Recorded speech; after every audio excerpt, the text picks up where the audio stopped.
Shabbat Shalom and Happy Hanukkah. I officiated at a wedding in the Galleria a couple of weeks ago.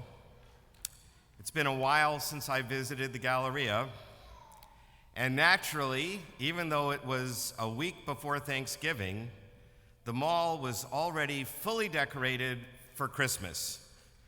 And there were thousands of people shopping in the mall, which I guess we can say is a good thing for the economy. Christmas lights are up all over the city in shopping malls, public places, and of course in private homes of our neighbors. And I think it's actually pretty festive. I like the lights. There's a reason that lots of cultures have holidays around this time of year that deal with lights. It literally brightens up our lives. Wintertime has for millennia been a time when we mere mortals tend to feel a little gloomy. It gets dark early, and sunrise comes pretty late in the morning, and nighttime is, well, dark.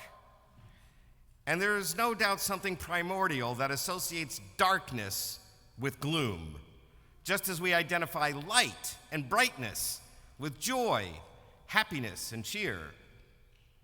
We Jews, of course, have our own festival of lights, Hanukkah, which ends this year on Monday. And this year, the Jewish Federation has organized a Hanukkah Hop Houston. 24 families in the Houston area who have decorated their homes for Hanukkah with especially festive regalia.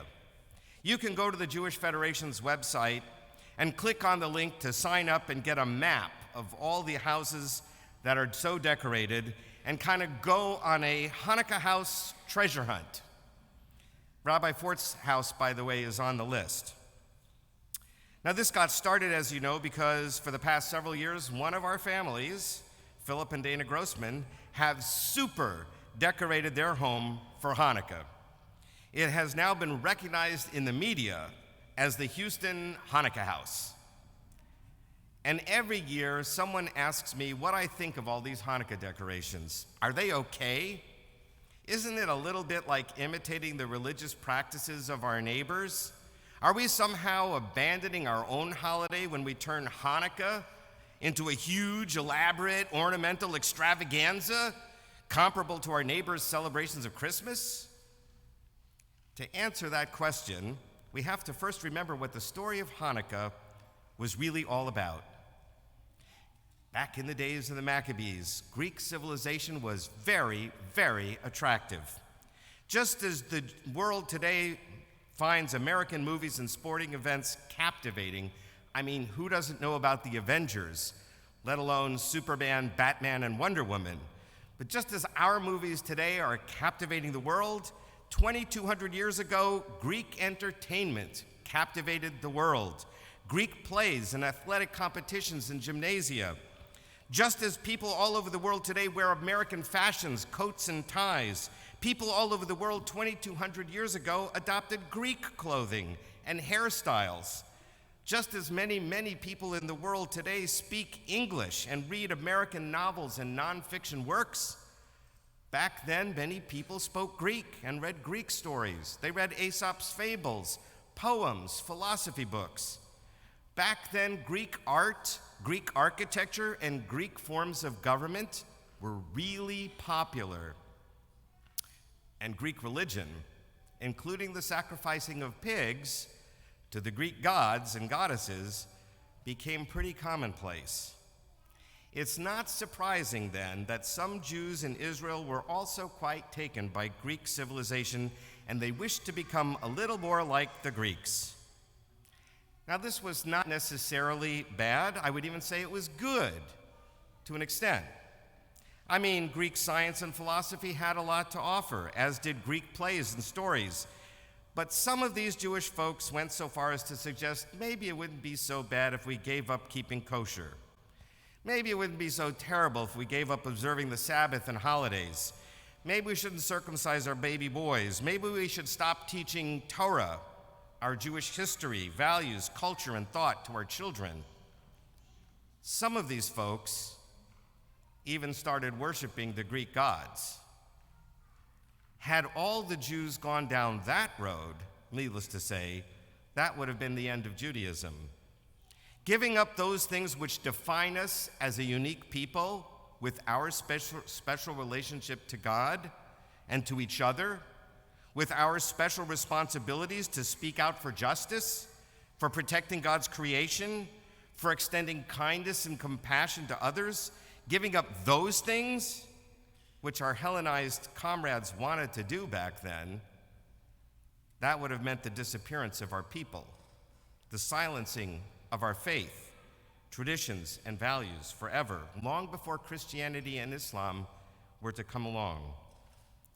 The story we learned when we were children was that Antiochus, the big bad king of the Syrian Greeks, came into the city of Jerusalem and decreed that all Jews should stop practicing Judaism.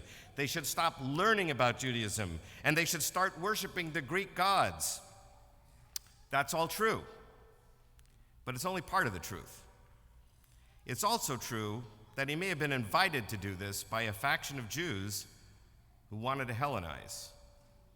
In any case, Jews who were loyal to Judaism revolted against this decree and attacked not only the Syrian Greek army, which was sent in to enforce the laws, but also the Hellenized Jews who were giving up Judaism. These rebels were from a family of priests, as we know, called the Hasmoneans, led by Mattathias and later his son Judah. And these rebels were engaged in guerrilla warfare against the Syrian army until they were able to recapture the Temple Mount, purify the area, and rededicate it to the worship of God. The real story of Hanukkah is about preserving our own unique culture, faith, customs, and traditions, while at the same time living in a powerful, successful, advanced, and inviting surrounding culture, much like America today. Jews in the generation after the Maccabees often adopted and adapted Greek literary styles. They probably wore Greek clothing. They certainly learned the Greek language, and they studied Greek philosophy and science, and they enjoyed the benefits of living in a modern, civilized culture. But within that culture, we continue to worship God according to our own traditions. We continue to keep kosher and observe the Sabbath and festivals. We studied our own sacred texts and strive to live by its laws. That's why we Jews are still here today. We have learned how to adopt and adapt the best of the culture and the place we're living while maintaining unique aspects of our faith and traditions. And America has no doubt been one of the friendliest foreign environments for us to do that in our entire 4,000-year history.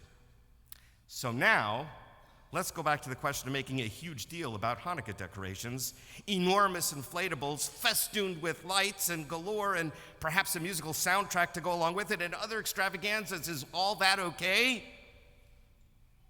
Well, first of all, let's remember that Hanukkah is called the Festival of Lights. Surely it originally referred to the Hanukkah menorah, but I mean, if you have lots of lights, why not? Second, the rabbis tell us that one of the main purposes of lighting the Hanukkah menorah was to persumet hanes, to advertise the miracle of Hanukkah. If we're going to advertise the miracle of Hanukkah today, why not do it in a big way? If our neighbors are decorating their homes to celebrate their holiday in a very festive and attractive manner, are we supposed to just put a little menorah in the window and call it a night? You call that advertising a miracle? What we learn from the story of Hanukkah is that we can adopt many of the wonderful, entertaining, enlightening, and even exciting aspects of the surrounding culture and adapt them to our own faith, traditions, and rituals.